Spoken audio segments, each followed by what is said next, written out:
Elon Musk, co-founder of SpaceX. Mark Zuckerberg, co-founder of Facebook. Jeff Bezos, co-founder of Amazon. Bill Gates, co-founder of Microsoft.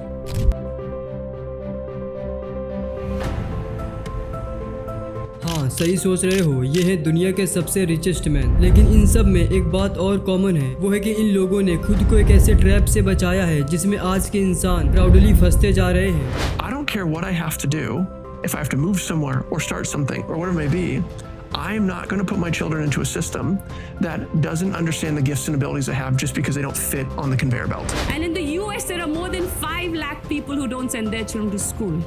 Ironically, mostly all teachers. Because they know how screwed up the system is.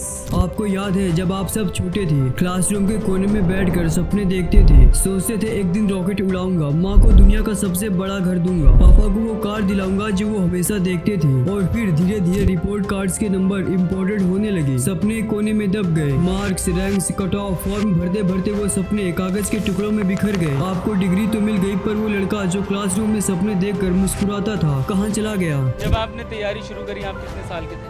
Sir उस समय हम 18 साल के थे और अभी हम 30 साल के हैं। 30 साल। पिछले 12 सालों में आपने अपनी ज़िंदगी में क्या किया है? जिंदगी में सर पढ़ते गया, डिग्री लेते गया। और फिर हमारे साथ भी ऐसा ही होता है। और फिर आप बड़े हो गए, हर सुबह अलार्म से उठते हो, ट्रैफिक में उलझते हो, ऑफिस में चुप रहते हो, और रात को घर आकर ये देखते हो अब किस डेट को EMI कटेगी। जो माँ के लिए बड़ा घर लेना चाहता था, आज खुद 10 बाई 10 के किराए के कमरे में रहता है। जो पापा के लिए कार का सपना देखता था, आज बाइक में पेट्रोल भराने से पहले अकाउंट बैलेंस चेक करता है। और जो रॉकेट उड़ाने का सपना देखता था, आज उसके पास इतना भी टाइम नहीं है कि ठीक से खाना भी खा सके। वक्त बदल गया, जिम्मेदारियां आ गई और सपने। 12 साल एक लंबा अरसा होता है। इस दौरान आपकी ज़िंदगी में क्या क्या छूट गया? जिंदगी में सारी चीज़ छूट गया सर, घर परिवार रिश्तेदार सारे छूट गए। हम लोग को बहुत हीन भावना से देखते हैं लोग, जो भी देखते हैं हम लोग को बहुत हीन भावना से, परिवार रिश्तेदार वाले उतना बात नहीं करते हैं सर। और मैं 2 साल से गाँव में भी नहीं गया हूँ। दुख है सर, क्या बोलूँ, मैं अपने दुख और पीड़ा को किसी के पास सामना नहीं कर सकता हूँ सर।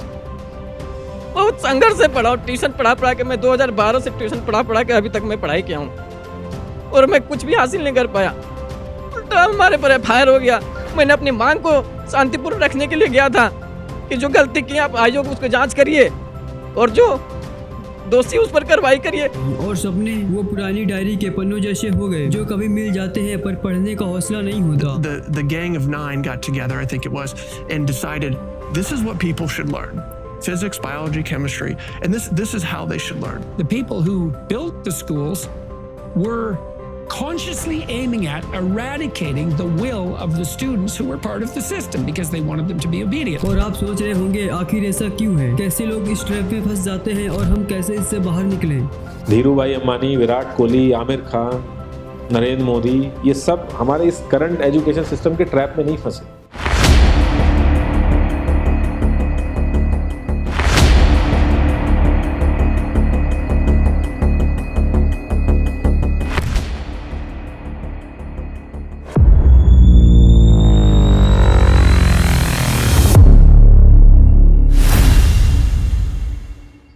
के दौरान यूरोप में राजाओं का हुक्म चलता था, लोगों के पास वोटिंग, फ्रीडम या इक्वल राइट्स नहीं थी। फिर आया फ्रेंच रेवोल्यूशन सन 1789, जिसमें लोगों ने राजा का तख्ता ही पलट दिया और बोला लोगों के पास भी पावर होनी चाहिए, ना कि सिर्फ राजा के पास। नेपोलियन इसी रिवोल्यूशन के बाद पावर में आया और एक सोल्जर से डायरेक्ट एम्परर बन गया। उसका मानना था फास्ट एक्शन लो, स्मार्ट बनो, हर सिस्टम को एफिशिएंट बनाओ। वो फ्रांस को सुपर पावर देश बनाना चाहता था, और ये तभी हो सकता था जब बाकी यूरोप के किंग्स उससे डरे। और इसी बीच प्रेसिया अपने आप को यूरोप का इंटेलिजेंट और डिसिप्लिन्ड देश मानता था। उनकी army well dressed, rule following और ट्रेंड थी, लेकिन आउटडेटेड थिंकिंग के साथ। वो समझते थे कि इज्जत रैंक से आती है और जीत ट्रेडिशनल से। लेकिन नेपोलियन ने दिखा दिया कि जीत उनको ही मिलती है जो फास्ट सोचते हैं, नए नए तरीके यूज करते हैं और रिस्क लेने से नहीं डरते। और ये बात प्रेसिया को बहुत चुभी। नेपोलियन जर्मनी के छोटे छोटे स्टेट्स को अपने ग्रुप में ले रहा था और प्रेसिया को लगा अगर अब हम चुप रहे तो कल हमारा नंबर भी आ जाएगा। 14 अक्टूबर 1806 को प्रेसिया ने नेपोलियन के खिलाफ वॉर डिक्लेयर कर दिया। नेपोलियन ने एक ही दिन 2 अलग अलग बैटल्स में प्रेसिया की आर्मीज को हरा दिया। और ये सिर्फ मिलिट्री की हार नहीं थी, बल्कि ये पूरे प्रेसिया पूरे सिस्टम की हार थी। और तब प्रेसिया ने रियलाइज किया हमारी आर्मी सिर्फ यूनिफॉर्म में स्मार्ट है, दिमाग से नहीं। हमारे लोग अच्छे से रूल्स को ही फॉलो नहीं करते हैं। और फिर उन्होंने एक ऐसा सिस्टम बनाया जिसमें लोग राज्य के लिए लॉयल हो और अलग अलग आइडियोलॉजी ना हो, सभी एक जैसा सोचे, ऑब्डियंट हो और डिसिप्लिन हो। और उस सिस्टम का नाम था प्रेसियन एजुकेशन सिस्टम।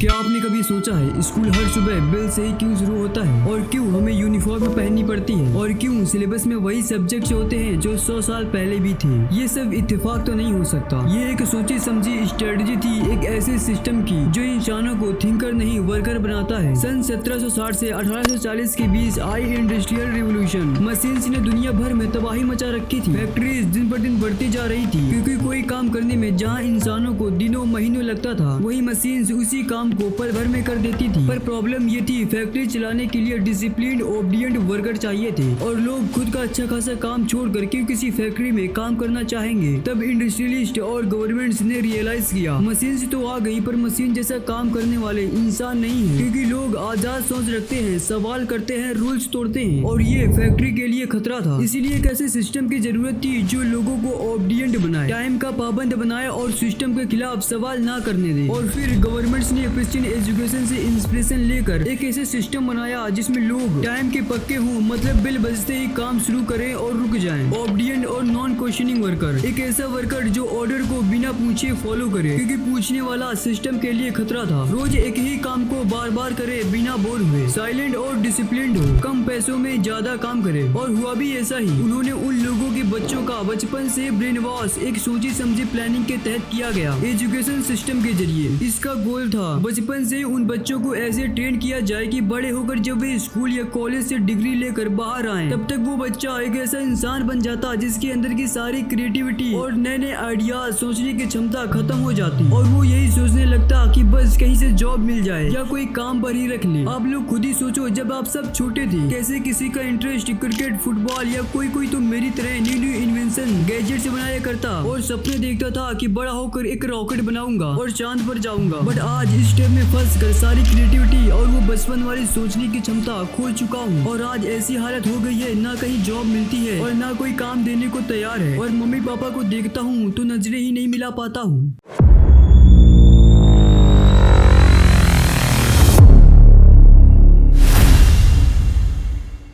एक वक्त था जब एजुकेशन का मतलब था जीवन जीने की कला सीखना। भारत के गुरुकुल सिस्टम में स्टूडेंट्स को लाइफ स्किल्स, स्पिरिचुअलिटी और लीडरशिप सिखाई जाती थी। उनकी शिक्षा उनके जीवन से जुड़ी होती थी। 1835 का साल था। ब्रिटेन से एक आदमी आया, नाम था थॉमस बेबिंगटन मकाउले। उसे ईस्ट इंडिया कंपनी ने गवर्नर जनरल काउंसिल का लॉ मेंबर बनाया था, लेकिन मकाउले ने कुछ और ही सोच रखा था। मकाउले ने देखा कि इंडिया में ब्रिटिशर्स की संख्या बहुत ही कम थी, उन्हें इंडियंस को कंट्रोल करने में दिक्कत हो रही थी। तब उसने डिसाइड किया कि इंडिया के एजुकेशन सिस्टम को अंग्रेजों के हिसाब से दोबारा लिखना होगा, रीप्रोग्राम किया जाए। उसने एक प्रपोजल बनाया जिसका नाम था मिनट ऑन एजुकेशन। उसने लिखा, We must at present do our best to form a class who may be interpreters between us and the millions whom we govern. A class of persons, Indian in blood and color, but English in taste, in opinions, in morals and in intellect. इसका मतलब था एक ऐसी Indian class बनाना जो अंग्रेजों जैसा सोचे, उनके जैसा समझे और उनके लिए काम करे, पर दिखे इंडियन। ब्रिटिशर्स भारत में अपना राज्य मजबूत करना चाहते थे, लेकिन हर जगह अंग्रेज नहीं भेजे जा सकते थे, तो उन्होंने प्लान बनाया इंडियंस को ही ब्रिटिशर्स बना दो, उनकी लैंग्वेज सिखाओ, उनकी सोच सिखाओ, उनकी वैल्यूज सिखाओ, ताकि वो ब्रिटिश एम्पायर के लॉयल नौकर बन सके। मकाउले का ये क्वेट क्लियरली दिखाता है कि एजुकेशन का रियल मकसद क्या था, ओबीडिएंट वर्कर बनाना, ना कि इंडिपेंडेंट थिंकर। और इसी प्रपोजल को governor general Lord William Bentinck ने फुल सपोर्ट दिया। ये ब्रिटिश एजुकेशन पॉलिसी बन गई, जिसमें भारत की अपनी भाषा, अपनी शिक्षा और अपना विचार सब कुछ पीछे छूट गया। और मकाउले ने governor general Lord William Bentinck से मिलकर इस प्रपोजल को अप्रूव करा दिया। उस समय के लोग और आप भी सोच रहे होंगे ये तो अच्छी बात है, इंग्लिश बोलना मतलब इंटेलिजेंट बनना। पर सवाल ये है, अगर इंग्लिश बोलना ही सब कुछ होता तो भारत में सबसे ज्यादा डिग्री वाले लोग बेरोजगार क्यों होते? हमको लग रहा है 10 साल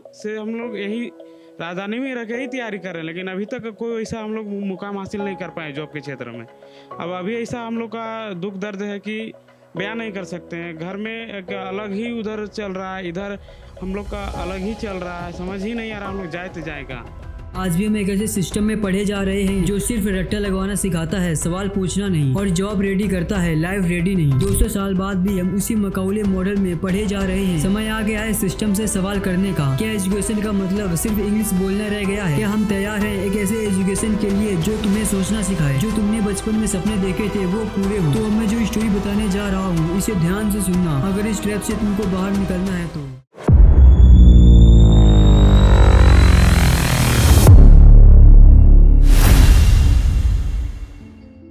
अर्जुन नाम का एक लड़का था जो रोज सुबह बेल बजती तो लाइन में खड़ा हो जाता। यूनिफॉर्म पहनना और क्लास में जाके वही घिसा पिटा सिलेबस, हिस्ट्री के डेट्स याद करो, साइंस के डिफिनेशन रट्टा मारो। अर्जुन के अंदर कई सारे सवाल उठ रहे थे लेकिन सिस्टम को सिर्फ जवाब चाहिए था। एक रात अर्जुन ने डायरी में लिखा, मैं पढ़ता तो हूँ लेकिन समझ नहीं आता कि मैं क्या बन रहा हूँ। उसी रात उसने एक वीडियो देखा, एजुकेशन ट्रैप से कैसे निकले। वीडियो में एक फॉर्मूला था LEAP लीप, और उस फॉर्मूला ने उसकी जिंदगी बदल दी। लर्न हाउ टू लर्न, इसका मतलब है पढ़ना नहीं सीखना। अर्जुन ने एक्टिव रिकॉल यूज किया, स्पेस्ड रिपीटेशन ऐप से डाउनलोड किए, हर सब्जेक्ट को सिर्फ याद करने के बजाय समझने और अप्लाई करने लगा। सिलेबस वही था पर अर्जुन का दिमाग अब खुल चुका था। अब उसका गोल मार्क्स नहीं मास्टरी था। Earn through skills. फिर उसने अपने इंटरेस्ट के हिसाब से एक छोटी सी स्किल चूज की, ग्राफिक डिजाइन। फिर यूट्यूब पर फ्री ट्यूटोरियल्स देखे, डिजाइन बनाए और अपने एरिया के एक दुकान के लिए पोस्टर डिजाइन किया। क्लाइंट ने उसके काम से खुश होकर 500 रुपए दिए। पहली बार उसने अपने टैलेंट से पैसा कमाया बिना किसी डिग्री के। आप भी अर्जुन की तरह पढ़ाई के साथ कोडिंग, फ्रीलांसिंग, डिजिटल मार्केटिंग जैसी स्किल सीख सकते हो। आजकल कंपनीज डिग्री नहीं स्किल और थिंकिंग देखती हैं। Align education with purpose. Arjun हर रोज सोचता था मुझे क्या पसंद है। उसने लिखना शुरू किया, मुझे विजुअल्स पसंद है, मुझे प्रॉब्लम सॉल्व करना अच्छा लगता है। धीरे धीरे उसे समझ आ गया मुझे अपने रास्ते पर चलना है, किसी और के सपने पे नहीं।